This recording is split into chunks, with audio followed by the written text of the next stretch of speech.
Oke guys, jadi di Indonesia ini ada orang-orang yang memang tidak suka persepak bolaan Indonesia itu maju, berkembang, bahkan misalnya bisa tampil di Piala Dunia. Nah, itu memang ada orang-orangnya guys ya.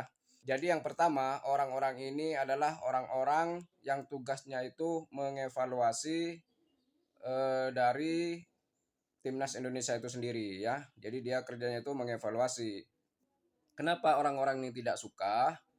Ya, karena memang kalau misalnya timnas Indonesia itu kuat, maju, berkembang, terus bisa tampil di Piala Dunia, tentu orang-orang ini nggak ada kerjaan, ya kan? Nggak ada yang dievaluasi. Terus kalau sudah nggak ada yang perlu dievaluasi, maka orang-orang ini tidak diperlukan lagi dan mereka pasti akan dibubarkan, dipecat. Akhirnya mereka tidak punya pekerjaan, tidak punya penghasilan. Ya. Jadi orang-orang ini memang tidak suka kalau misalnya persepak bola Indonesia itu maju karena memang itu jadi bahan mereka untuk mengevaluasi terus supaya mereka dapat kerja terus, dapat gaji. Itu ya, itu alasannya.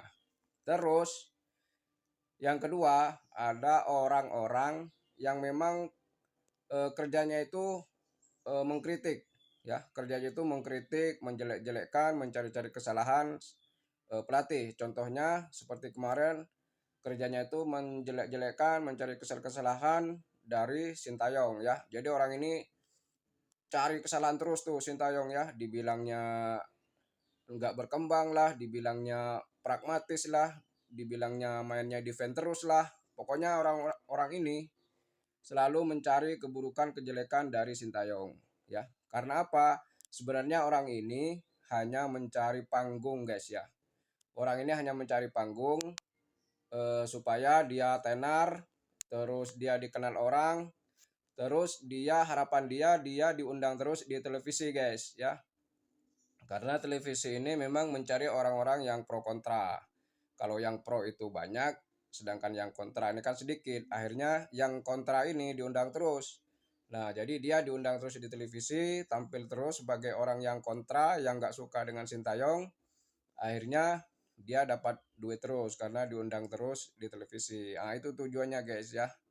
Jadi orang-orang ini tidak membangun sama sekali ya. Jadi yang pertama, orang yang merusak persepak bola Indonesia itu adalah orang-orang yang tugasnya mengevaluasi. Terus yang kedua, ada orang-orang yang hanya cari pamor, cari panggung agar bisa diundang terus di televisi dengan menjelek-jelekkan, contohnya seperti yang menjelek-jelekkan Sintayong. Itu ya. Jadi rusaknya persepak bola Indonesia itu dari dua orang-orang ini guys ya. Itu dia guys.